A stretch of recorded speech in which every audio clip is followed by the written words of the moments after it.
Right, finally, we have Thorsten Hoffmann, who's the producer of the Cryptopia film.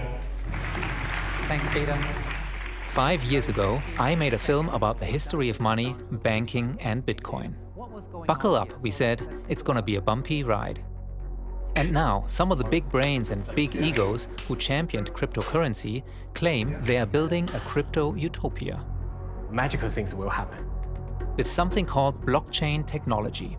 And it just might change your life. And they really could compete with, if not even take down, the Facebooks and the Googles and the Amazons. My name is Thorsten Hoffmann, and I'm going to put some of these claims to the test. Some critics say you kind of hurt the community. What's your response to that? This innovation has enabled a lot of criminals and scammers. But basically, looking at it now, you lied to us. Forget all the hype. We'll explore the true potential of this new invention. See who is already using it. Making it really easy and simple for people to own a piece of a solar farm or a wind farm. And go deep into a secret bunker that holds billions in Bitcoin. And we cannot talk too much about it because it's pretty secret what is down there, right? If Bitcoin succeeds, it will be at least $1 million per coin. We'll learn lessons from the past and meet those building the future. But there are those who want to kill it. Join with me in introducing a bill to outlaw cryptocurrency so that we nip this in the bud.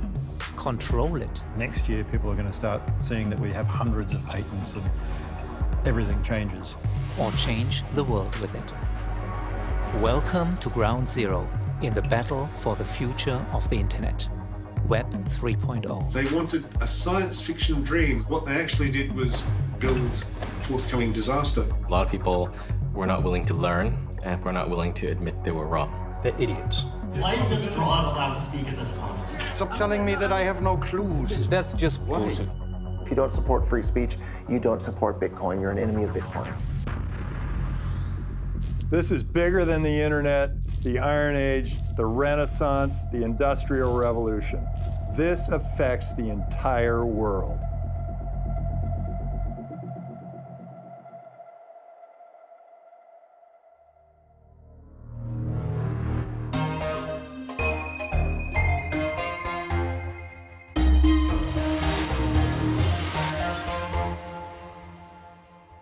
For years and years, I've been researching blockchain technology, cryptocurrencies, the market booms and busts, and many have asked me to explain Bitcoin to them, but I think this is why it's so difficult.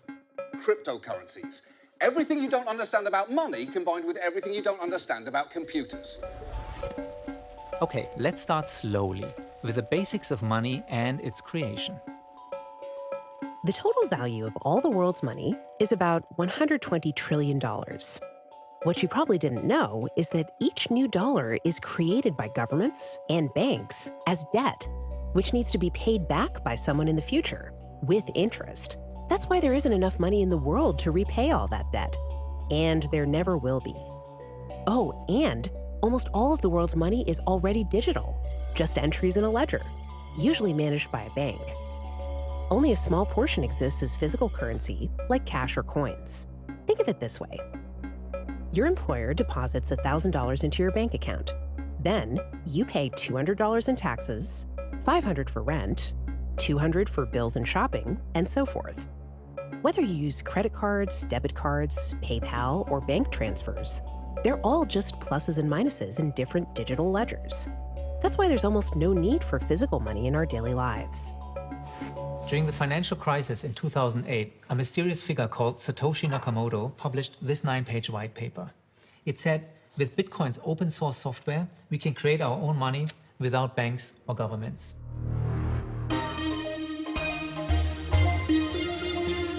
This new nerd money, called cryptocurrency, is created and stored in computers. And before long, there was a growing fan club, mostly guys like Roger Ver. Today, he's a polarizing figure, but back then he gave away thousands of coins to kickstart the movement, and they all called him Bitcoin Jesus. I think that for many years, he brought more people to Bitcoin than anyone else, and we will forever be grateful to him for doing that. When I was a kid, I was reading all these science fiction books. They were talking about how the world is going to be when we have this like anonymous digital cash that people can use on the internet that's not controllable by anybody. And then when Bitcoin came along, it was like, wow, the science fiction money that I had been reading about as a kid is finally here. So I got so excited about it. I heard about it at about 10 in the morning, and I was planning to go to work that day, but I didn't. I stayed home the entire day reading about it. Didn't leave the house, stayed up all night that night reading about it. Stayed up all night the next night reading about it. He went deep down that rabbit hole to the point of physical exhaustion. The hospital, so I called up a friend of mine. I said, please help me, I'm so sick. Can you bring me to the hospital? Yeah, Roger got bit bad by the Bitcoin bug. Because it's truly one of the most exciting inventions ever in the entire history of humankind. But how does it work? When my friends ask me to explain, well, I often start with this analogy. Imagine a bank vault where you have a safety deposit box. Your key opens one of the boxes, where you can securely store physical valuables like gold coins. In Bitcoin, there are digital keys. Think of them as very long passwords. Your private key gives you access to a wallet, which unlocks billions of unique Bitcoin addresses. Each one is a virtual safety deposit box that only you can open with your key. And there are more addresses in this virtual vault than atoms in the universe. The doors to these boxes are transparent. You can see inside them. Here's one with digital money, 0.21 Bitcoins. Sending them from one box to another is what's called a Bitcoin transaction. We'll explain that later, but for now, just remember that these digital coins can only exist inside these transparent address boxes, can't be copied, and can't ever leave the vault. And this vault is owned by no single entity. You don't need permission from a government, a bank, or a corporation to use it.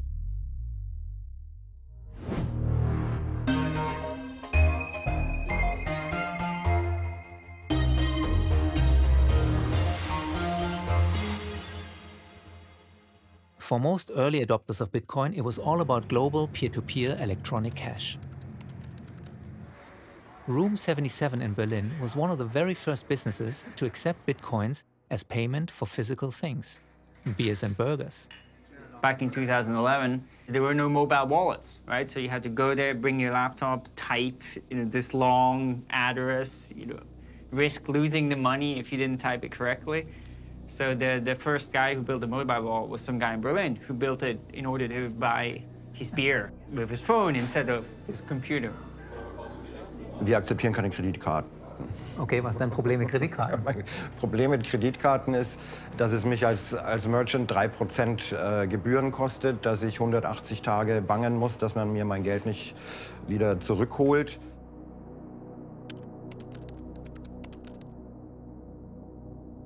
Credit cards are an old technology and actually pretty complex, and your payment details are shared with many middlemen. Each of these parties are also taking a cut of the action, which is built into the price of nearly everything you buy. If you purchase something internationally, double the number of middlemen and triple the fees. Credit cards handle almost $20 trillion of transactions per year. Early Bitcoin adopters like Room 77 avoided paying credit card fees. But Jörg's real beef was with the bankers who collect them. Was hast du für ein Problem mit Banken? Das Problem, was ich mit Banken habe, ist, dass wir es in unserer Gesellschaft geschafft haben, mit den Banken eine unverhaftbare Kaste, eine nicht ins Gefängnis steckbare Verbrechersyndikate aufzubauen, die too big to fail, too big to jail.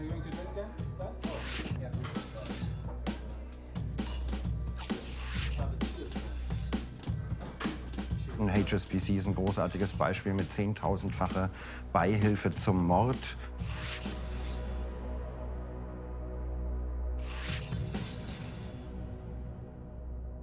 Da musste nicht mal jemand vor Gericht gehen, weil der oberste Staatsanwalt der USA klargestellt hat, können wir nicht machen, bricht die Wirtschaft zusammen. Collapsing economies, murder. I didn't sign up for this. Let me get a drink. Well, actually, I need to buy my German crew some hot Glühwein and explain why they won't get paid until after Christmas.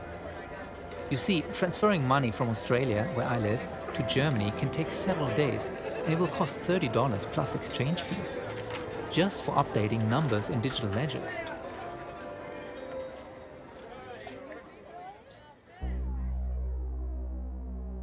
After all, it's just moving data. I can send a picture or video to anyone on the planet almost instantly for free. We live in the age of the internet, but the banks won't send the data after 5 p.m. or on a weekend? That doesn't make any sense.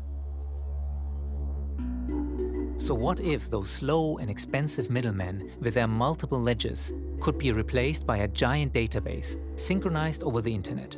That's the big idea behind Bitcoin. And it's run by a decentralized global network of powerful mining computers and regular laptops. Here's how it works. When I pay my cameraman, what's really happening is that I use my key to open my wallet and then instruct the network to send Bitcoins to his address. Most Bitcoin apps use QR codes to identify an address. You scan it, then swipe to use your key and approve the transaction. This information is shared throughout the global network within seconds. Every 10 minutes or so, one miner, using a tremendous amount of energy, beats all the others in a contest to solve a very difficult math problem. That miner is authorized to arrange the most recent transactions into a structured block and is rewarded in Bitcoins for this work. All of the data contained inside each block is represented by a checksum. The miner now adds the new block to the previous one. That's why it's called the blockchain. Now the ledger will be updated globally. The checksums of the previous block match the beginning of the new one, which are baked together forever. It's impossible to tinker with the data inside the block without changing the checksums and breaking the chain.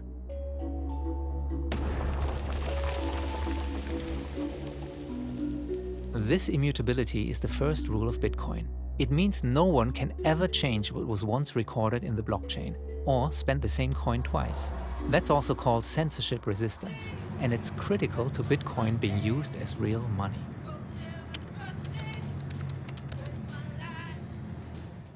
Award-winning journalist Laura Shin tells me a story about women bloggers in Afghanistan being paid in Bitcoin.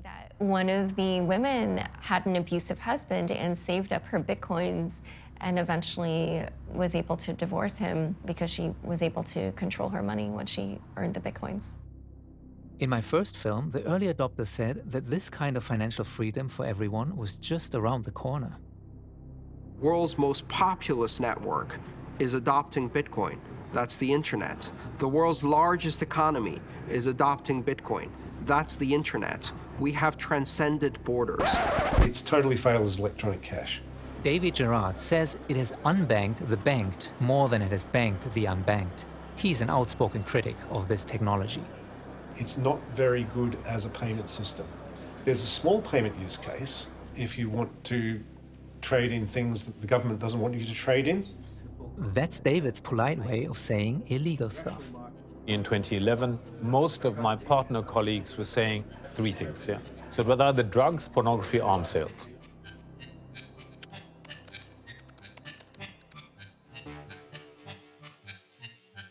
The Silk Road was a black market on the dark web, where buyers and sellers used Bitcoins to fly under the radar of the authorities. It had 1 million users until the FBI showed up and shut it down. They caught this guy for running it and confiscated the coins held in escrow by snatching his computer. And then they locked him away for life. Seems like a pretty straightforward case of law enforcement doing their job, but in crypto, not everybody sees it that way. People have an absolute right to put whatever they want in their own bodies because their bodies belong to them. That makes Ross Ulbricht and the users of the Silk Road heroes, not criminal lawbreakers in a bad sense. They were criminal lawbreakers in a good sense, the same way that Harriet Tubman or Rosa Parks or Thomas Jefferson or George Washington were. No doubt, cryptocurrencies can be a tool for criminal activity. But so are dollar bills or the banking system. And let's not forget, the blockchain is a public ledger. It's actually been quite useful for uncovering crimes. A former federal prosecutor named Catherine Hahn, she was the one who discovered that there were a couple of federal agents that were pilfering the Bitcoins that the government had obtained from the Silk Road case for their own gain. And what was interesting was she got a tip that there might be one agent that was doing this, but from looking at the movements on the blockchain itself, she realized that there were 2 people.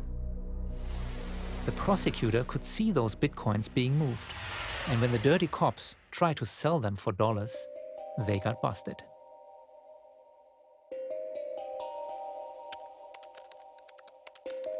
But what makes bitcoins worth stealing? Why do they have value at all?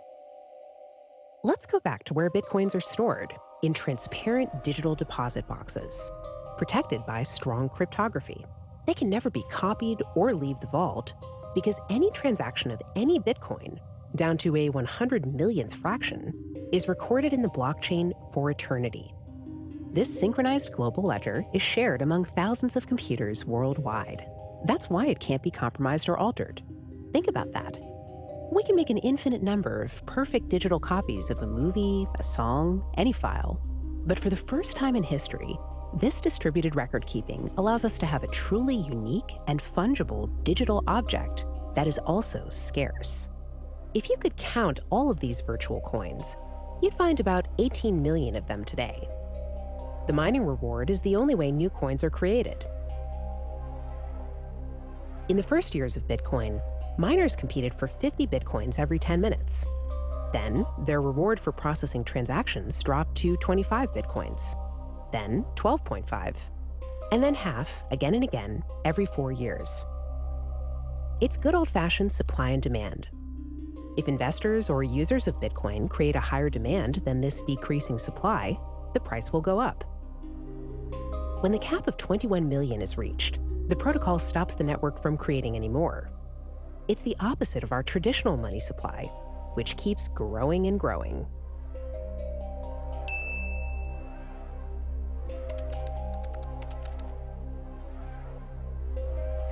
An unlimited amount of dollars versus a very limited supply of bitcoins.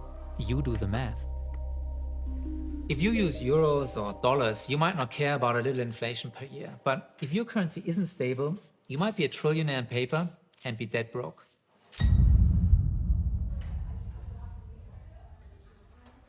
I grew up in Patagonia, in the southern part of Argentina. My parents are sheep ranchers there. And I remember growing up in my childhood, I saw my parents lose everything 3 times. First because of a huge devaluation, then because of hyperinflation, and the last time because the government confiscated all bank deposits. I think that today there are billions of people, at least 4 billion people, who would be a lot better off by having access to a form of money that is non-political and more democratic.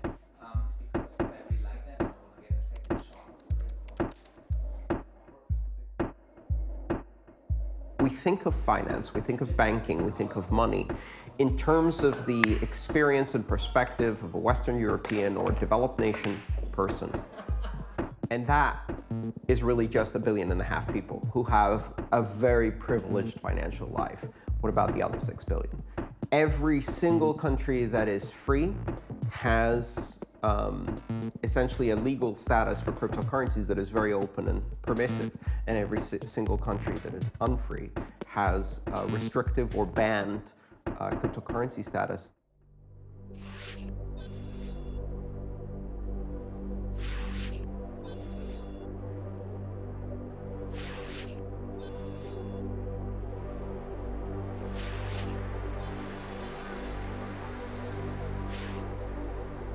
This is the Berlin Wall, still a powerful symbol of a government trying to control its citizens. But this is what happens when people want to be free. The very first open crypto war is playing out in Venezuela, where the local currency loses value every hour due to hyperinflation. A lot of people in Venezuela are trying to mine cryptocurrencies, and the government views this as a threat, obviously, because they're trying to keep the bolivar propped up. The government actually provides electricity to a lot of people, and if they perceive that your electricity usage has gone up, they will come and check if you have mining equipment in your house, and they will confiscate it if they find it. And that brings us to the big question. Can governments or banks ban Bitcoin? So the title is Jamie Dimon Here's Why You're Wrong About Bitcoin. Dimon runs JP Morgan Chase, one of the largest banks in the world that moves $6 trillion every single day. Oh, you said of Bitcoin, eventually it will be closed. And then I said to anyone who knows anything about the technology, this is an incredibly absurd statement. I even said it was a little bit hilarious because actually I did find it kind of funny, the idea that he thought you could close Bitcoin. You'd have to shut down the internet, which also doesn't make sense. I could understand if you wanted Bitcoin shut down or hoped it was a fraud. I mean, if I were you, and if I really understood the disruption crypto assets could bring to financial services, I'd be very scared. And I think whatever Jamie Dimon says or thinks about Bitcoin is as relevant as whatever the Postmaster General thought or said about email. Who cares? Then I wrote, sincerely, Laura Shin. But some politicians still think they can stop open source software. I look for colleagues to join with me in introducing a bill to outlaw cryptocurrency purchases by Americans so that we nip this in the bud, in part because not an awful lot of our international power comes from the fact that the dollar is the standard unit of international finance and transactions. Clearing through the New York Fed is critical for major oil and other transactions. And it is the announced purpose of the supporters of cryptocurrency to take that power away from us. Cryptocurrency represents a litmus test for governments. It reveals how much your government believes in the fundamental freedoms and human rights. Because if they don't trust their own citizens to have control over their own money, that says a lot about the government, says very little about cryptocurrency. You see, the reason why some governments and most banks are threatened by this technology is simple. Your private key and your wallet can replace your bank account.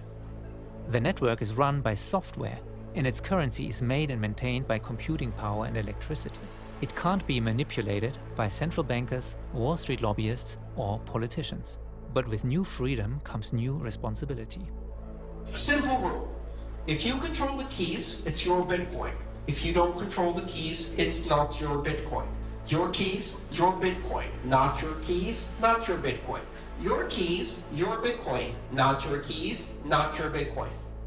Got that? If you lose your key, you will never be able to access your coins again. And if someone hacks your computer where you store those passwords, your coins will be stolen in a second. And remember how Wences's family had their money stolen by their own government? Well, maybe that's why he built the Fort Knox of Bitcoin security, Zappo. Most of our 7 million customers are in emerging markets. In countries where there's problems with the currency, we have explosions in activity like Venezuela right now or Turkey. And we developed this system of vaults where we have 5 private keys for each one of our Bitcoin addresses. We keep those private keys in an offline server that has never been online, will never be online. It's inside the vault. The vault is inside a bunker, usually deep underground. Our main one is in Switzerland in a decommissioned military bunker. I just had to see it for myself, even though it took months for us to get cleared for a tour.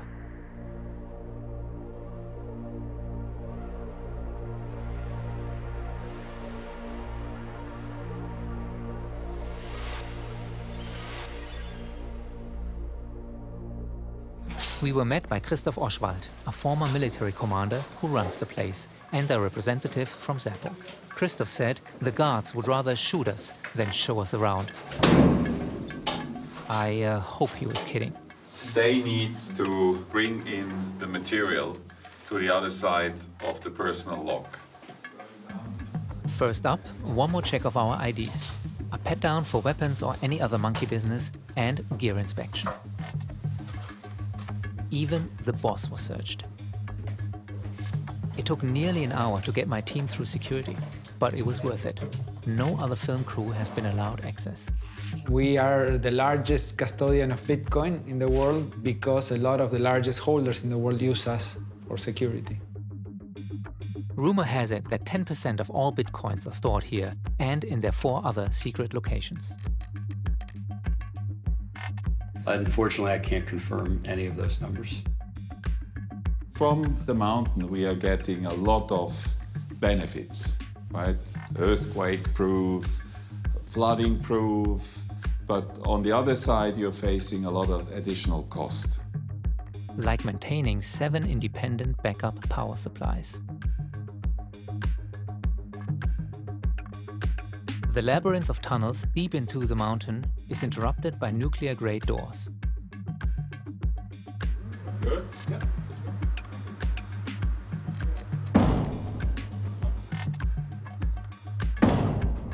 It's a level of security applied to all of the data Christoph protects here, not just for Zappo. And we cannot talk too much about it because it's pretty secret what is down there, right? Are we allowed to film there? No. There were doors that remained shut and security measures we weren't allowed to see. And some of those checks may be biometric, including the eye and a fingerprint scan. And the fingerprint scanner also makes sure that you are alive, so that you didn't cut someone's finger and you're just using it to open a gate. Yeah, so you must have a pulse.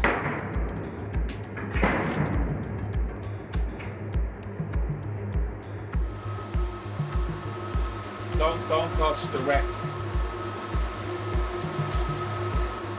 These aren't Zappo's actual servers, but if you've ever wondered what cryptocurrency thieves dream about, it's sitting somewhere down here, unplugged from the internet. But there is absolutely no way, zero way, to attack the data which is on the cold storage side. But here's my question. Why do I need the cold offline servers to be inside a mountain? Can it be in my basement? While this server is in your basement, it still can be stolen, right? So this is like money. It is data. Yes, it's bit and byte, but it is money at the end, and a lot of money. And this is why this data center here is more a bank than a data center. Okay, let's do a quick recap. We now have billions of dollars worth of data secured in digital banks deep inside secret military bunkers. If you don't think Bitcoin is already changing the world's concept of money, you haven't been paying attention. Remember Mervyn? He used to be a senior executive at Deutsche Bank. His colleagues once said Bitcoin was for lawbreakers and troublemakers. He now runs a $100 million crypto fund out of Malta. Our research shows that the crypto markets are going to probably be worth about 8.7 trillion in 2027. Which is a 50x from today. Exactly.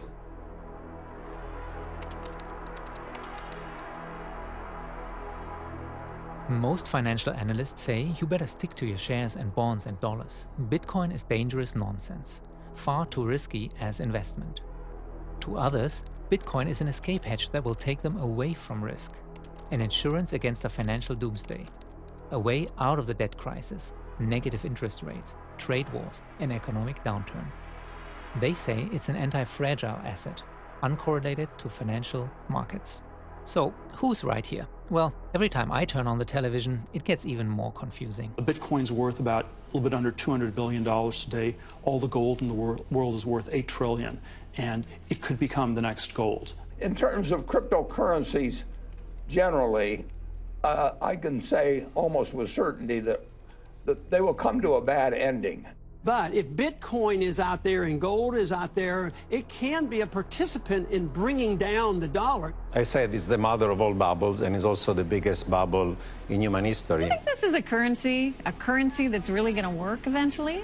Well, I think it is working, and there will be other currencies like it that may be even better. Bitcoin is successful only because of its potential for circumvention, lack of oversight. So it seems to me it ought to be outlawed. It doesn't serve any socially useful function. This film isn't investment advice, but it strikes me that most of these TV shows just want to stir controversy. They don't understand what's going on, but they know that filling airtime with a controversial topic will get them higher ratings. So how about the general public? In America, the younger generation already starts to trust this new asset class.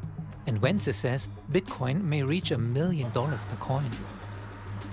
I would say the biggest financial mistake you can make right now is to own an amount of Bitcoin that you cannot afford to lose, because it's super risky and you may lose it.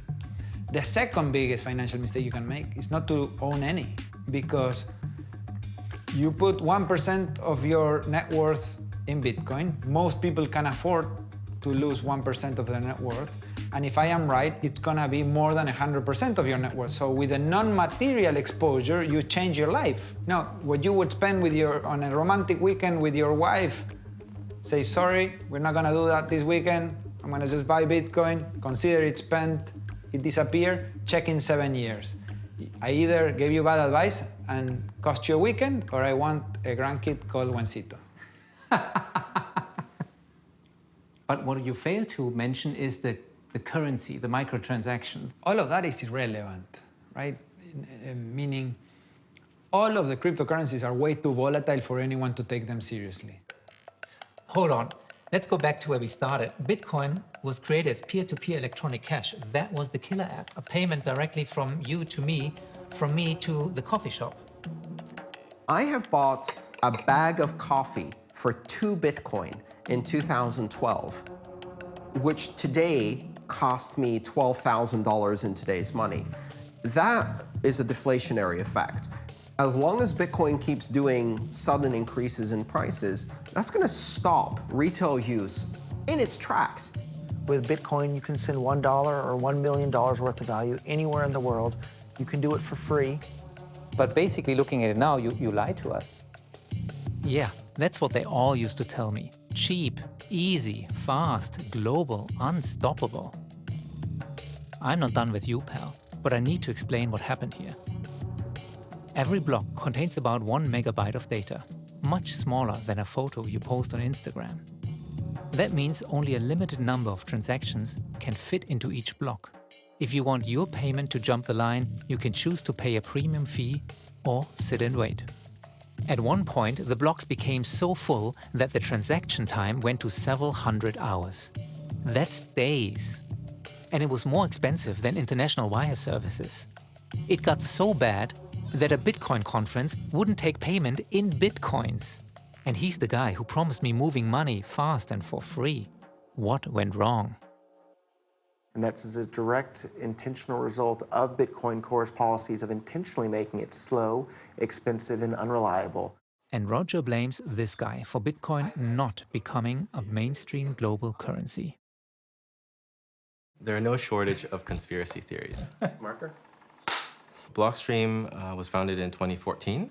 The original co-founders are a lot of core developers. Those are the software coders who continued building Bitcoin after Satoshi vanished. Roger thinks those guys sabotaged the scaling of the network so Blockstream could promote its own software solutions. Samson says, come on, the blockchain is already 200 gigabytes large and growing. Every transaction made has to go out to the whole network, and every block that contains that transaction that is mined has to also go out to the whole network, and it has to be stored for eternity. The argument? More independent miners will continue running Bitcoin and ensure decentralization if the blockchain is kept small. In his view, this decentralization is what makes Bitcoin valuable, a store of value. So holding Bitcoin is also a use case. And that store of value hypothesis, I cannot get my head around. It's the most, nutty thing I've ever heard. One philosophy could be described as Bitcoin as digital gold, and the other philosophy could be described as Bitcoin as digital cash. The other team said, you guys have it the wrong way around. First, Bitcoin needs to be usable as a currency, a medium of exchange. Then, maybe, it will become stable and a store of value. The solution is easy. Just increase the size of the blocks from 1 to 2, 4, 8 megabytes so that more transactions fit into them. This will lower the fees, and people will start using Bitcoin as cash again. The original title of the Bitcoin white paper is Bitcoin, an electronic peer-to-peer electronic cash system. But, Satoshi's white paper isn't the Bible. It's not a religion. Stuff changes. We evolve. We might find out new things. So why this fixation on that white paper, created 10 years ago? There isn't any fixation. It's not the version of Bitcoin that I got involved with, and it's not the version of Bitcoin that I want to support. So Roger joined forces with a controversial online gambling billionaire, Bitmain, a Chinese crypto mining company, and this guy. I'll do whatever the fuck I want with my money. Okay, anyway, they forced a software fork, which is a split into 2 separate blockchains. Every holder of Bitcoin now also owned the same amount of Bitcoin Cash. Roger had nothing to do with the creation of Bitcoin Cash. Roger didn't know about it until a few weeks before it actually happened. But still, Bitcoin Jesus had become Bitcoin Judas. Every revolution is followed by the counter-revolution, which is usually a purge of the original revolutionaries. People are very passionate about Bitcoin, and that's why they show a lot of emotion. When you're part of a tribe, you get very religious about your tribe, making the other tribe almost your enemy. It's very hard to debate Roger because a lot of what he's saying is just his opinions and his emotions. You cannot debate someone's emotions. And then they basically diverted the entire Bitcoin project into something that wasn't usable as peer-to-peer cash. When he gave his talk, I kind of knew that whole debate/panel, I kind of expected it was going to go off the rails, but I didn't expect killing babies. So that means more babies are dying in countries around the world because they have less economic freedom. More people are starving to death because they have less economic freedom. People are literally dying because of this. I'm not exaggerating. This is a life and death matter. And remember that list of promises the early Bitcoiners championed? Cheap, easy, fast, unstoppable. I forgot one. If you don't support free speech, you don't support Bitcoin. You're an enemy of Bitcoin. Censorship shall not be abided. In fact, I myself have tried posting just a direct quote from Satoshi Nakamoto, the creator of Bitcoin. I think Roger complains a lot about censorship on Reddit. But Reddit is just one of many platforms. Word for word quote from Satoshi without any additional commentary from myself at all, and I've had that post deleted. Even though I may not agree with a lot of things that Roger Ver is doing now, I do sympathize with him and his frustration with being censored. They're literally censoring the words of the creator of Bitcoin. Ultimately, it's just a forum that these guys set up to talk about Bitcoin, and they can do whatever they want with it, right? When I first started covering the space, everyone was united in their struggle against the establishment. Now, the industry has grown so much that there are competing parties, propaganda machines, conspiracy theories. It looks a lot like politics. The biggest fight within the Bitcoin ecosystem is over at the moment is who has the right to the name Bitcoin. But at the end of the day, I think the version of Bitcoin described in the Bitcoin white paper has the strongest claim to the name Bitcoin than anything else, and that's Bitcoin Cash. Roger owns Bitcoin.com, and he has every intention of bringing Bitcoin Cash to the masses. Even if it means that some people coming to his website think that they're buying Bitcoin, but they're getting Bitcoin Cash. I think it's fraudulent to say that and causing people to buy Bitcoin Cash when they actually wanted to buy Bitcoin. Nee, also das ganze B-Cash-Ding ist für mich schlicht und einfach ein Betrug. Wir haben hier Kunden, die versehentlich, weil sie dachten, sie kaufen Bitcoin, B-Cash gekauft haben. Die brechen hier zusammen, hysterisch, wenn ich ihnen erkläre, dass sie gefälschte Bitcoins gekauft haben. So Bitcoin Core fans say Roger's hijacking the brand name. And Bitcoin Cash supporters claim that Blockstream is hijacking Bitcoin's development.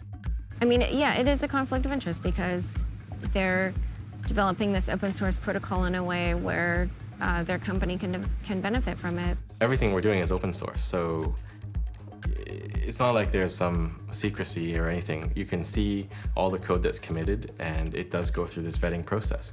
I mean, they have had influence. I mean, I wouldn't say it's not true, but I don't think they have enough influence to actually corrupt Bitcoin. We no longer have anyone maintaining the project just because we don't want that potential conflict of interest. But in a way now they've won the battle anyways. So who won Bitcoin's first war? Well, both parties got their way. After the split, the market valued Bitcoins much higher, and Bitcoin Cash transaction fees were much lower. The benefit of the scaling debate or civil war was Bitcoin was battle tested. Like a lot of companies and a lot of powerful people tried very hard to try to change Bitcoin, and they failed. This thing that Satoshi Nakamoto launched is much more resilient than anyone even hoped.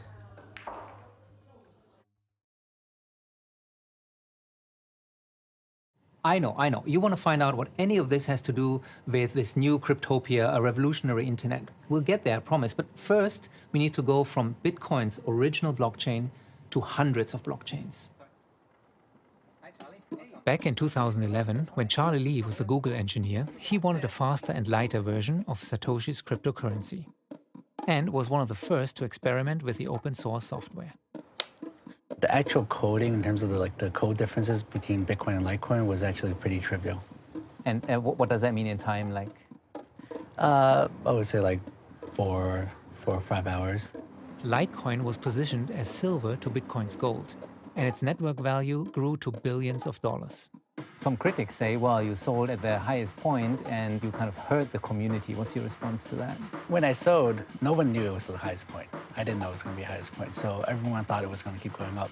In hindsight, it was good timing, selling it at the high. But I'm still focused full-time on Litecoin adoption and working on Litecoin development, so it's not like I sold and just quit. Nobody gets to kind of dictate how Bitcoin improves or grows, whereas with Litecoin, I have a strong influence on the growth of Litecoin, which is good and bad. It's kind of like difference between a benevolent dictator versus a democracy.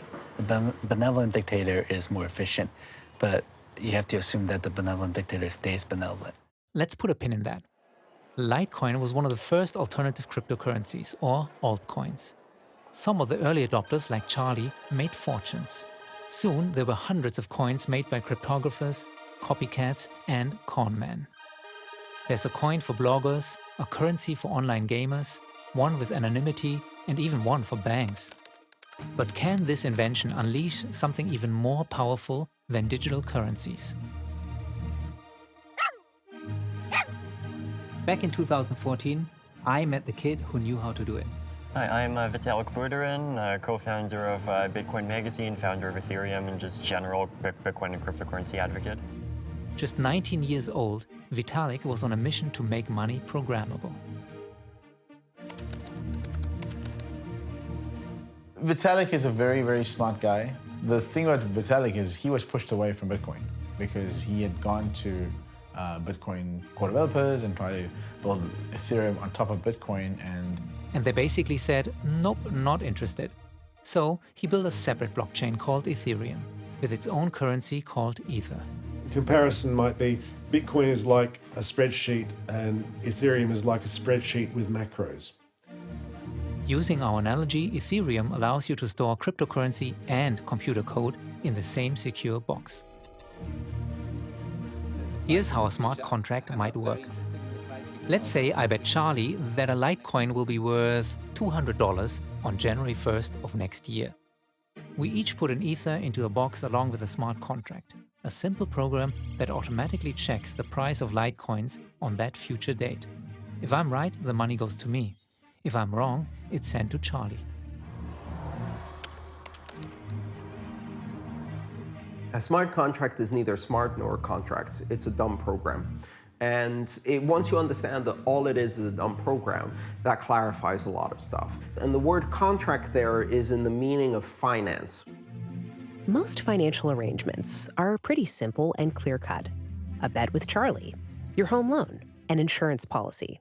Just two parties and some form of exchange of value based on a set of rules called a contract. The same is true for global financial markets. Think bonds, futures, derivatives, credit default swaps. They're all just contracts, and the world economy runs on them using middlemen who all charge high fees.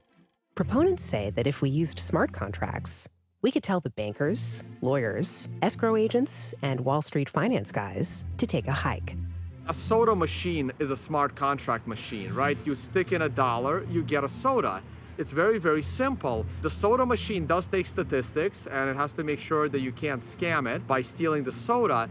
But Ethereum and the people that are trying to decentralize this will tell you that that transaction, that smart contract between you and the soda machine is so critical that it needs to be globally processed and saved at 100,000 decentralized computers because it is so sensitive.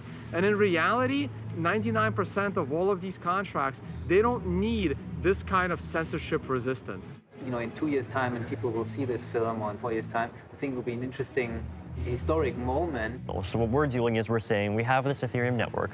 Inside the Ethereum network, there's this asset called Ether, and we're actually going to be selling Ether. We're going to be selling Ether at a rate of 1,000 to 2,000 Ether for 1 Bitcoin, and that's how we're going to raise all the money. It worked. Vitalik figured out a way to fund the Ethereum project, and it made his investors very rich. This new model for fundraising soon had a name, an initial coin offering, or ICO. IPOs and ICOs sound similar, but they're nothing similar. The only thing similar about them is they both help you raise money. IPOs you don't do until you have a company, until you have revenue, until you have users, until you actually prove to the public investors that this is a valuable company that's worth investing and it's worth buying their stock. ICOs, it's pre-product, you have maybe a couple people on the team, it's just a white paper, and so people are just buying into faith that this is something that will exist. And this is the guy who opened the floodgates.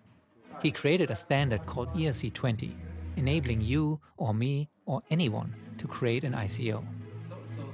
So on the one hand, you have these smart contracts, these little programs that can talk to each other, but you have to define how do they talk to each other. And because everybody now agrees to that same standard, smart contracts can interact within the entire Ethereum network, and the ERC20 standard allowed the creation of tokens. The goal here is ultimately, I like to see 8-year-olds building their own financial systems.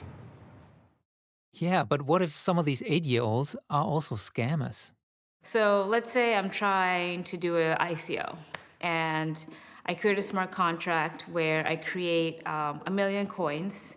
And one of the transactions is that if you send me $100, I will send you that many worth of coins. It was a mad gold rush. People realized, wow, if I can just pull together a project in a white paper, I can raise money. Like a lot of money.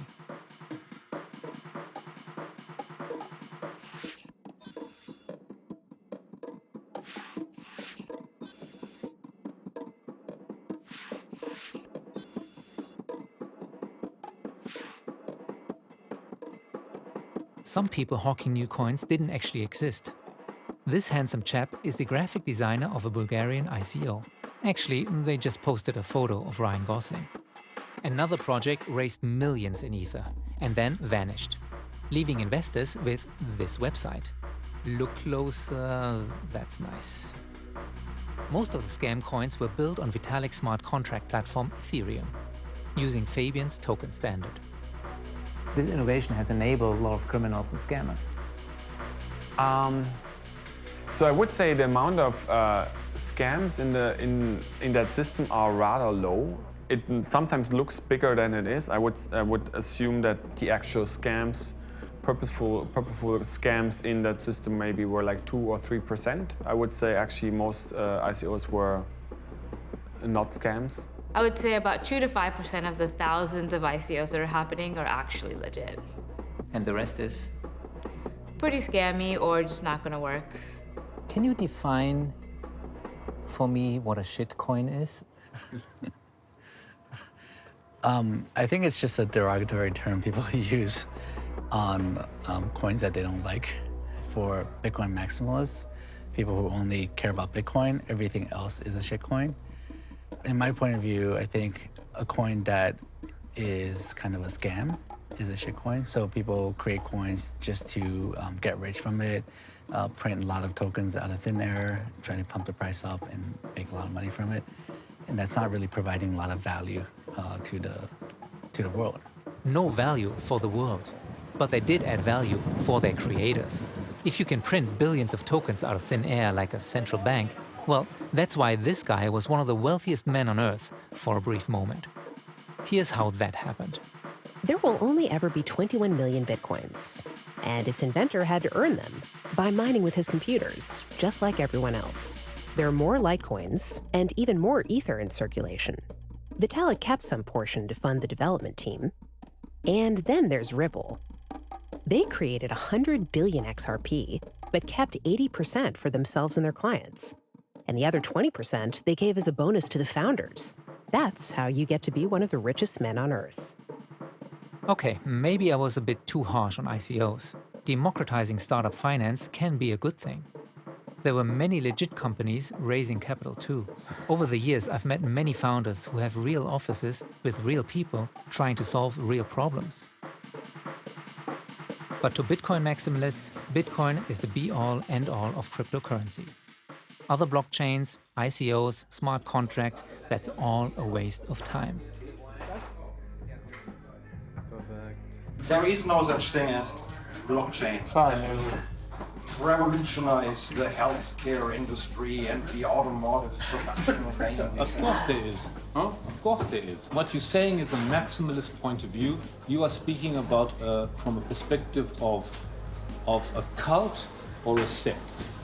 My problem is that you are hijacking a movement of a technology that is far greater and has far more potential than just these individuals. There's all of these different things that you could use blockchain for, right? And so people they're almost like different ecosystems. And then what you see is almost like an evolutionary process, right? Where the blockchains fork and they have the same ancestries, but they adapt to different environments. And we see this like ever increasing level of diversity in number of blockchains. So I think the idea that there's like one blockchain, going to be one blockchain, and it's going to be fit for everything, it's almost like disregarding the nature of evolution. Meanwhile, the big corporations have been studying cryptocurrency, and they think that Bitcoin's underlying database is where the magic is. The motto in the boardrooms? Blockchain, not Bitcoin. Back in Germany, my friend Oliver keeps tabs on the men in suits. He used to be one of them.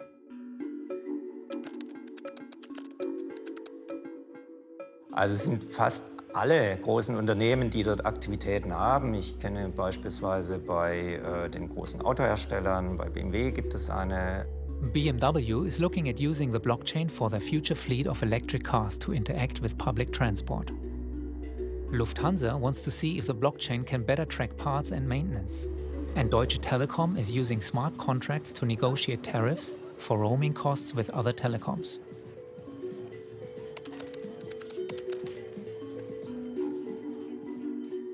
If we can store trade certificates and shipping documents on the blockchain, you can check to see where those organic avocados really came from, who grew them, who packed them, and who shipped them. Besides, the Internet of Things needs a ledger of all those things.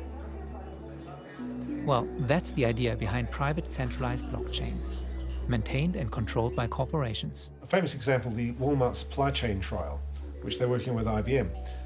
That's completely centralized. They use a blockchain-derived product, Hyperledger, but all the nodes reside on the IBM cloud and they're all administered by Walmart and their suppliers use it because Walmart told them to. It's a centralized database system, but they marked it blockchain. So that means, one, they wouldn't have got a New York Times headline if they've just said database.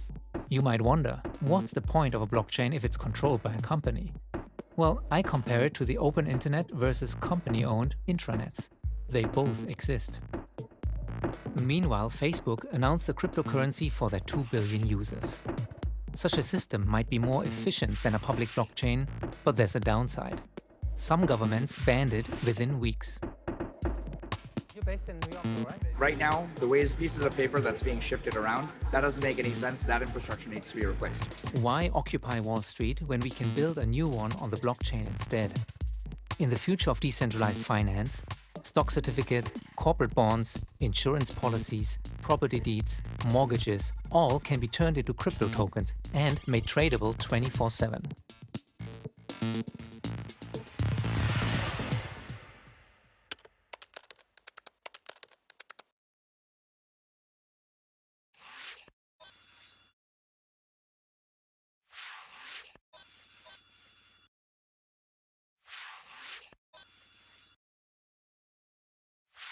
What's much more exciting than tokenized securities of traditional businesses, where it's just equity that you pass around, is totally novel digital securities that you couldn't do before, right? Novel use cases where you could kick back cash flow on a continual basis. I think some examples of this that we're seeing now are MakerDAO, Binance, which has Binance Coin. That's actually much bigger of an opportunity because it represents something totally new.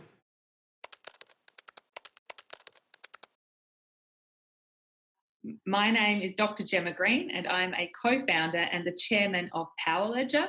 And we use the blockchain to enable electricity trading, energy asset financing, and carbon markets. This award-winning Australian company wants to take us to a carbon-free economy faster. Gemma has identified a problem. Apartment buildings, often the buildings are tenanted, and it means that if there is solar panels, the owner of the apartment isn't really incentivized to put in solar panels or batteries because the tenant benefits. But using our platform, the tenant will pay their electricity bill to the body corporate. Using Power Ledger, the tenant pays the owner, not the power company, for the electricity. And if the tenant isn't at home, the unused energy will be sold to a neighbor, lowering their power bill and making a profit for the owner. So it actually creates the mechanism to justify investing in the capital in the first place. This system could speed up investment in sustainable energy projects by making it easy to own a piece of a solar or wind farm. Why do I need a blockchain for this? Can't I invest in a solar farm without this new fancy tech? The blockchain acts as a kind of asset register and income register, and in tokenizing the asset, it becomes tradable on an exchange. You might own 2 or 3 solar panels of 1,000 in a solar farm, and you would receive the income associated with that amount of ownership. Now, bankers don't very much like being cut out of the cash flow loop. So they took another look at Mr. Nakamoto's curious little white paper. And they've recently been spending $1 billion a year in blockchain research. Isn't it ironic? Satoshi's anti-bank invention is now being used by the banks to move money faster, and by big business to track supply chains.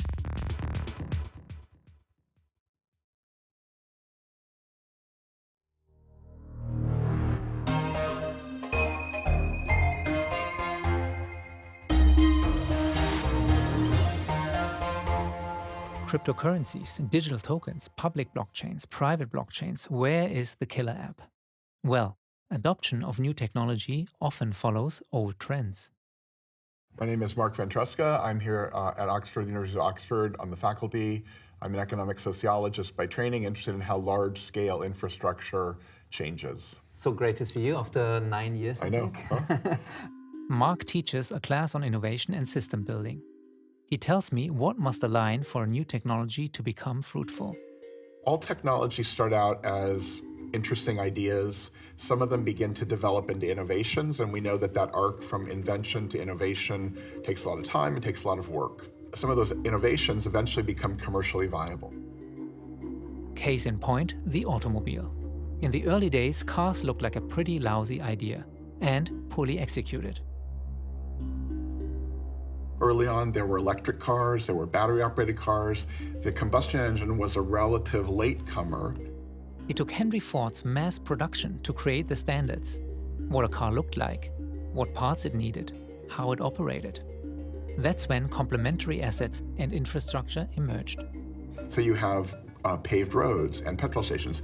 Then you have secondary things like motels and restaurants and places to eat while you're on the highway and buy food. Then you have interesting questions like, what side of the road should we drive on? An entire ecosystem had been built, but it wasn't a smooth transition by any means. The imagery here is there are maybe a couple of hundred, 300 or 400 companies that try to get into this space, but they're not car companies, they're bicycle manufacturers or steam engine manufacturers. At some point in this account, all that period of ferment settles around a dominant design, and then you have what innovation economists would call a shakeout.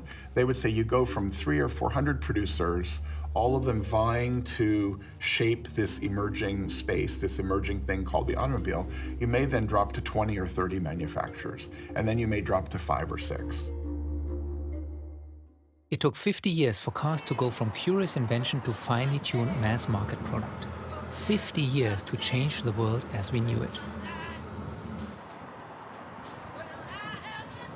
Your destination is on the left. But our story isn't about cars or roads. I want to learn about dominant designs of digital technology. That's why I came to the Computer History Museum in the heart of Silicon Valley. So you're looking at the console for SAGE, which was probably the first computer network. There were 23 centers around North America to warn against Soviet bombers, and they were waiting for World War III. the US military and some American universities asked this guy to create a new kind of network to connect their separate networks. This young girl got up and she had a bunch of questions, but her first one was, how did I manage to convince all the governments of the world to let us build the internet? And I said, well, except for the handful of us that were actually working on the internet, nobody else really thought it was a very good idea, and so they didn't think it was going to lead anywhere, and we pretty much had free running room. Yes, that's the man who co-invented TCP/IP about 50 years ago. That's the original academic paper. You can think of TCP as the backbone of the internet. But back then, there were many competing technologies. There was a very big battle over the protocols. TCP/IP didn't just win by default. It won through attrition by basically being better, simpler, easier to deploy than all of the other proposals. And more scalable. And it had a lot of competition from phone companies that tried to make the internet a closed, metered, controlled system. They tried to do what people are trying to do today with blockchains, which is take the open decentralized network and turn it into this sterile, closed corporate system where they can charge by the minute and be in control. The internet's ultimate victory has a dirty little secret. The men in charge of promoting it were employees of the military, with the muscle and the cash to beat the competition. And then there's email. Email, I heard that's really neat. Email was perhaps the internet's first killer app. Then, in the early 90s, Tim Berners-Lee introduced the World Wide Web as a 20-page proposal. Soon, there were browsers that made it more accessible and user-friendly for the general public. I think that the internet is going to be one of the major forces for reducing the role of government. The one thing that's missing, but that will soon be developed, is a reliable e-cash. Still, few understood the potential of this new tech. From people that thought it would just be the world's greatest library to some of the early cypherpunks, who are the direct fathers of crypto and certainly blockchain-type ideas, who thought, much as today, that it would create kind of a commons that was outside of the direct control of normal laws and governments. That's ironic, because the US government funded it in the first place. The spiritual forefathers of crypto who built the early internet thought it was a new technology for global freedom of expression and a blank canvas upon which they could build their dreams. Boy, that sounds familiar. And the media? They didn't quite know what to make of this new thing either.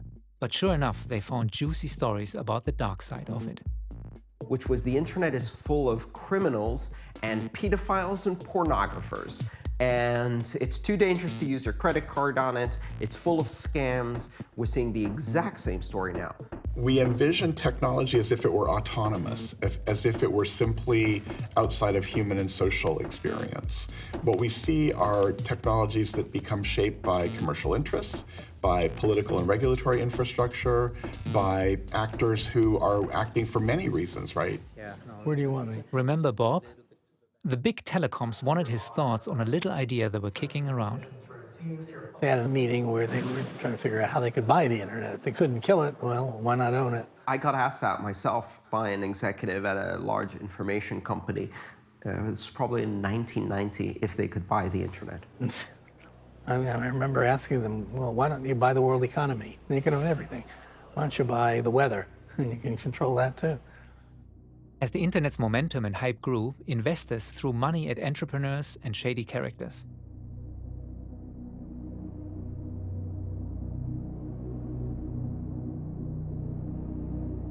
The joke in the dot-com era was that you put a dot-com behind your company even if it had nothing to do with the internet, and the venture capitalists just throw money at you.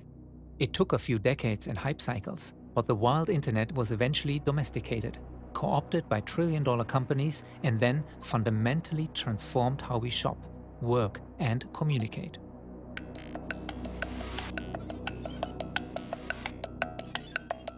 Speaker's Corner in London's Hyde Park. For 150 years, this has been a safe place to stand on a soapbox, to sell your ideas, preach the gospel, badmouth the king, or promote communism. Today, with the World Wide Web, we can stand on giant digital soapboxes. Using Facebook, Twitter, YouTube, we can share our ideas or start a fight with anyone on the planet. Interests of the overwhelming majority. Well, almost anyone. Of 65 countries studied, China has the least free internet, worse than Iran, Cuba, or Syria. A police force of more than 2 million cyber cops and the world's most sophisticated artificial intelligence system keep China's web content clean and users in check. So sorry to break it to you, but there's no longer World Wide Web. Welcome to the splinternet. No, it's not just in China. In Russia, Wikipedia is illegal. Facebook is outlawed in Bangladesh. There's no WhatsApp in Dubai. Twitter was banned in Turkey after news about government corruption spread. And Saudi Arabia shut down the region's largest news service, Al Jazeera and the BBC. Meanwhile, in India, the entire web was turned off 100 times last year. To be fair, some of the censorship is to prevent terrorist recruitment or to stop violent mobs from hurting people. But I think government's control over the internet has gone just a little too far. Hello, I'm from the Australian government. Do you have something to hide? We've taken the UK's fascist spying law and made it even more fascist to test this shit fuckery. We chose Australia, the weakest of the Five Eyes Alliance, thanks to our lack of a Bill of Rights. So international data requests will now be funneled through us, compromising not just Aussies, but all of you fuckers too. You're welcome. Hold on. Satoshi turned money into code. Code is just letters and numbers, which is speech, right? So money now is speech, which is a pretty powerful idea if you think about it. But if Bitcoin is this uncontrollable, uncensorable technology, can the blockchain also enable global free speech? In some places, it already does. One Chinese student tried to report a sexual assault and was silenced by her college. But she knew that she could attach a message into the metadata of an Ethereum transaction. So she spent 15 cents, and now her letter outlining her story and the threat she received is on the public Ethereum blockchain, where it will remain unchangeable forever.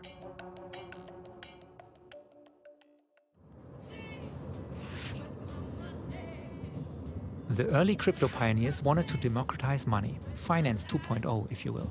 But now the believers in the blockchains have their eyes on a bigger prize.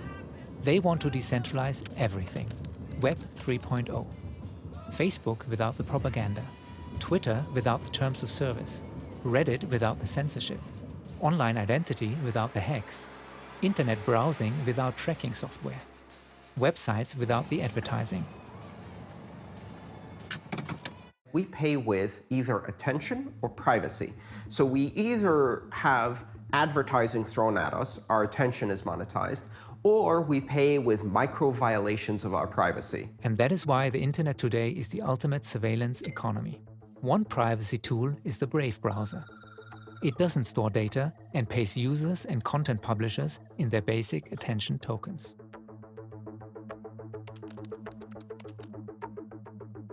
What most people in the crypto space are probably most excited about is this notion that we can create these kind of user-owned decentralized networks. You can, for instance, offer file storage in the way that an Amazon does, or that you could offer search, the way Google does, but do it in a peer-to-peer fashion without this behemoth at the center extracting rents, and do it in a way where all the people that are users of it can benefit.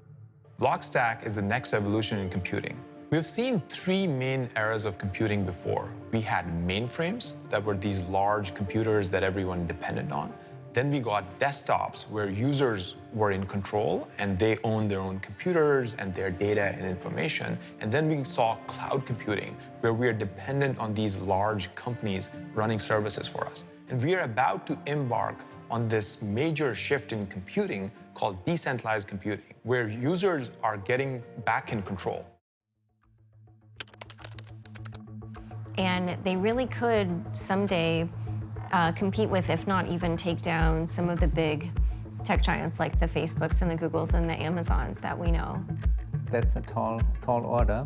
It is, but I mean, who would have thought at the beginning of the internet that Wikipedia would beat out Encarta? These Web3 promises sound good, but my professional network is on LinkedIn. My personal photos are on Instagram. If I deleted my accounts, I'd lose everything. These services aren't just walled gardens, they are digital prisons. Data is locked up in several companies, and we don't own it. The companies own it. But they use the data to mine it, to advertise to us, to sell us things, to manipulate us, to change our behavior. And Ocean Protocol is the answer to freeing up the data and giving the power back to individuals. So how do you plan to do that? It's essentially an operating system on top of Ethereum that allows for people to share data, storage, algorithms, and computation in a way that preserves privacy. It's too early to tell whether projects like these can succeed. But I do like the idea of digital property rights. Wouldn't it be nice if companies paid us in cryptocurrency when they use our data, and if we control who has access to it instead of our digital overlords?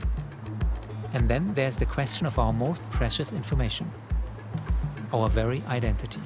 If you take the history of mankind, a lot of blood has been shed getting to democracy, right? The idea that every man has a vote in the world. And I take it kind of personally because I was born in South Africa during apartheid, the child of Indian immigrants, and we were not allowed to vote, right? Vinny tells me that in the United States alone there are 14,000 different paper forms of birth certificates issued by local authorities.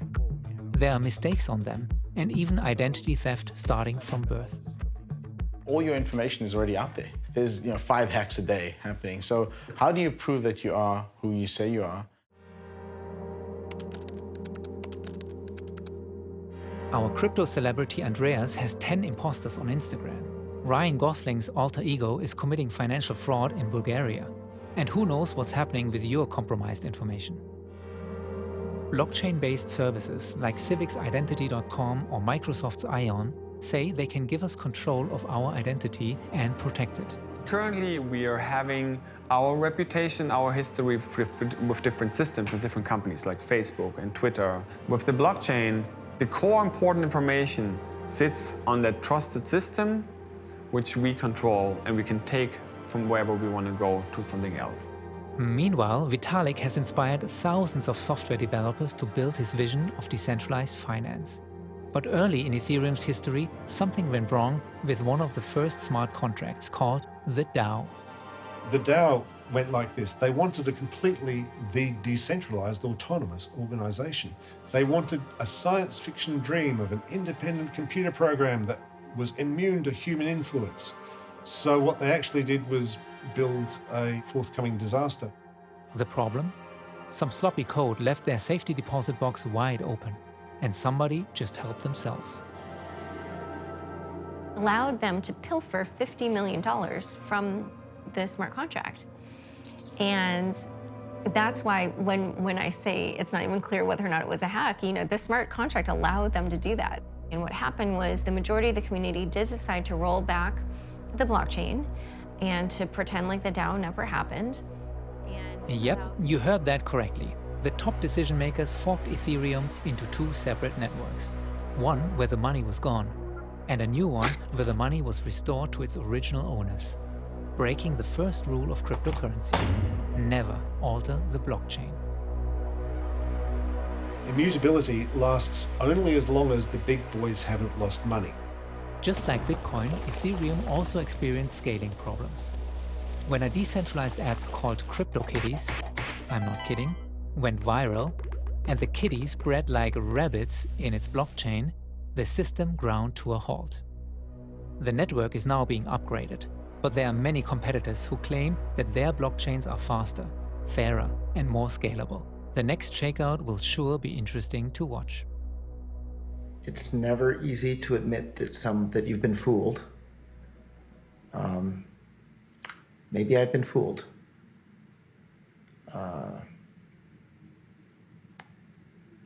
Maybe. The crypto community doesn't agree on much of anything, except when it comes to this guy. Hello, my name is Dr. Craig Wright. I'm the Chief Scientist of nChain Limited. On the balance of the evidence, Craig Wright almost certainly is not Satoshi Nakamoto. The proofs that he gave were not real proofs. In the end, he either chickened out or didn't actually have the proof. Craig Wright obviously seems to be a scammer. So eine Trauergestalt.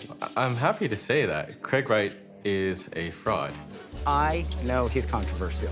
No one really changes the world without being bold, without disrupting people's ideas, and without drawing a little controversy around the way.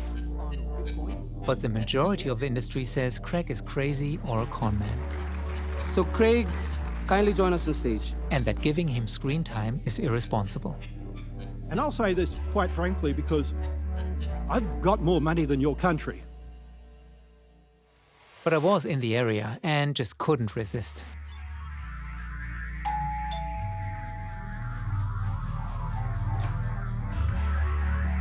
A few quick facts. Craig is the person who claimed to be Satoshi Nakamoto on the BBC. But his cryptographic proof didn't check out. And since then, many just see him as an imposter. I'm the guy with a law degree that used to work for federal police and military intelligence. You would actually be the perfect supervillain for us because everybody kind of doesn't believe you, hates you. What do you say to your critics? Do I start with a muhahaha? Many people are hated early on because they're not understood. If it doesn't have a use, it shouldn't have a value.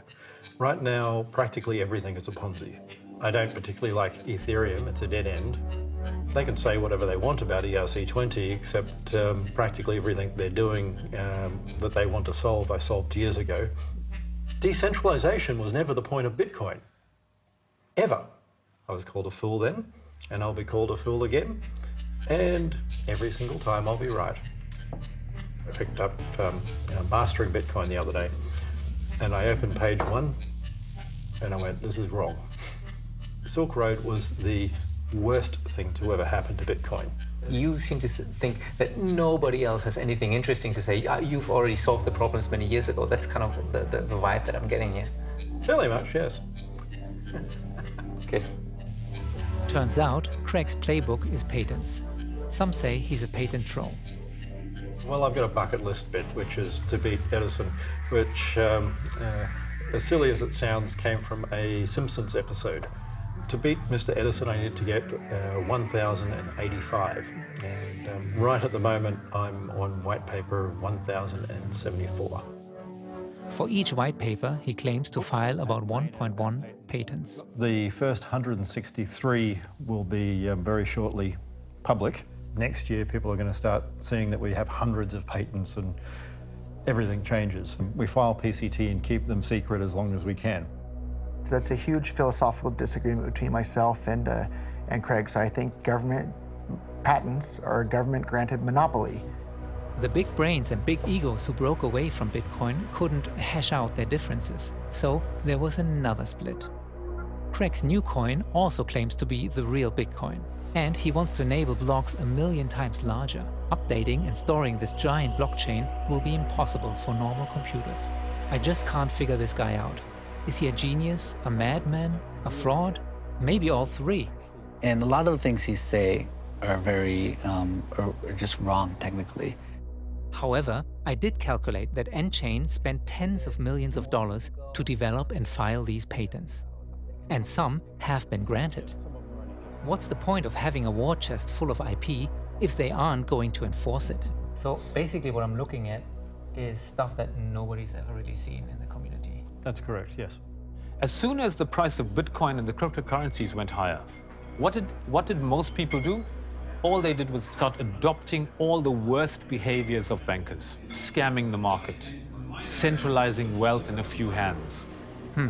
I think that's called human nature. So everyone wants to change the world simply because they're not in the position of power. As soon as they get into that position, they do exactly the same thing.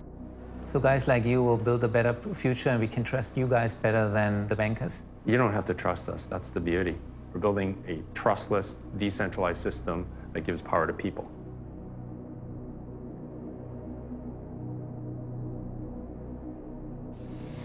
Trustless sounds like there's no trust, but actually it means we don't need to trust you. I think the better word should be trust-free. About 1/3 or maybe half of all the cost of all the transactions are paid to establish trust between trading parties. Like we're paying for lawyers, we're paying auditors, we're paying even police, even regulators, government to build trust, to ensure everything will be enforced. So trust is quite expensive. Blockchain is the first time that we saw some technology that can eliminate the cost or reduce the cost of trust dramatically. Magical things will happen. Trust may be expensive, but it's also in short supply. All around the globe, people have been losing faith in the media, institutions, and governments. So what if this new technology could fix one of society's biggest issues? But the question remains, what if you are cheated? What if your password is stolen and the money, the contracts, your identity is gone? If code is law, who administers justice? Aren't you worried that the promise of decentralizing power is kind of in jeopardy with you and Charlie and Vitalik and Craig as such central figureheads? Yeah, I really wish there weren't public figures or leaders. I want everyone to lead themselves, but sadly, that's not the world we live in. If you're going to look to a leader, choose your leader wisely. But just how different are they from our current political, financial, and business leaders? Are their systems really resistant to corruption, immune to manipulation, and worthy of our trust? Maybe that's why the best bet is on the only project without a figurehead. Bitcoin doesn't care about human drama, bad press, or what anyone thinks. Yeah, sure, it hasn't succeeded as a global currency yet, but in the past decade, it has been the world's best performing financial asset. So we're back to where we started, the genius who vanished. With Satoshi being gone from Bitcoin, Bitcoin is really a very decentralized network and currency. He was intelligent enough to know that a system without a father was going to be much more robust than a system with a father. No father, maybe, but without leaving a will, the kids are now fighting over the meaning of his invention and the inheritance, projecting their fears and their fantasies onto his legacy. For some, it's money for the internet that can replace middlemen and bank the unbanked, and maybe a tool for illicit trade. Or is it digital gold, a totally new asset class? A bet against the bankers, an insurance against inflation, protection from corrupt politicians, and a weapon against the state. Maybe the end of money as we know it. For some entrepreneurs, it represents a shortcut to fund their dreams, a platform for fairer finance, which is why incumbents fight it. Some say public blockchains are just slow and useless databases, while big business is busy building private blockchains to boost efficiency. Or maybe this decentralized technology is a new protocol layer for the internet, upon which we can build a better web, to dethrone the tech giants, reclaim free speech, protect online identities, and facilitate free trade in a borderless digital economy. Oh, and a tool to rebuild trust in our societies, and yes, maybe even save the planet. That's a never-ending list of cryptopian ideas. Isn't this a bit too much to ask of a 9-page document?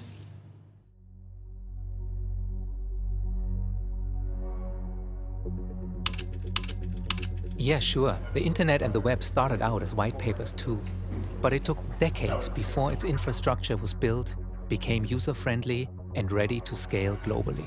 We kind of domesticate the wild potential of technologies into what's familiar, and we dramatically underestimate or underimagine what that technology may eventually do.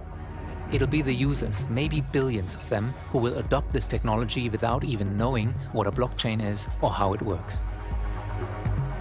Because here's the thing, the average users don't care about the wires that move their money quicker, don't know about the software that moves this movie or that picture. What will move them are services that'll make the days a little brighter, their chores a little lighter, and their lives a little richer. Who's got a suit? Who's got a tie and a big smile and is pitching me some blockchain. Supply chains are broken, do we need it? So there's a pain in my brain, I'm going insane. I don't want no blockchain. That one place Chess said is that poses for the press. The price of Bitcoin just triple. I just stay into the ether and take a breather, cause I don't wanna cause a ripple. Don't wanna cause a ripple. I won't trust it with my money. Will never trust it with my life. Well, I have been told that my life is controlled, but Bitcoin ain't gold.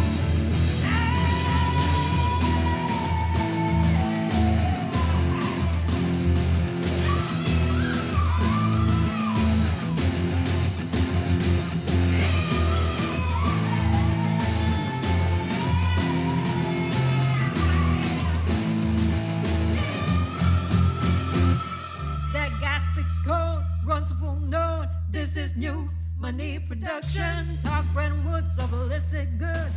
This is a weapon of mass destruction. That lady's quick on her feet, lit in her tweet, says she takes on the haters. Nothing can break her. The web could be much safer, and our freedom quite greater. And it's all in this white paper. All in this white paper.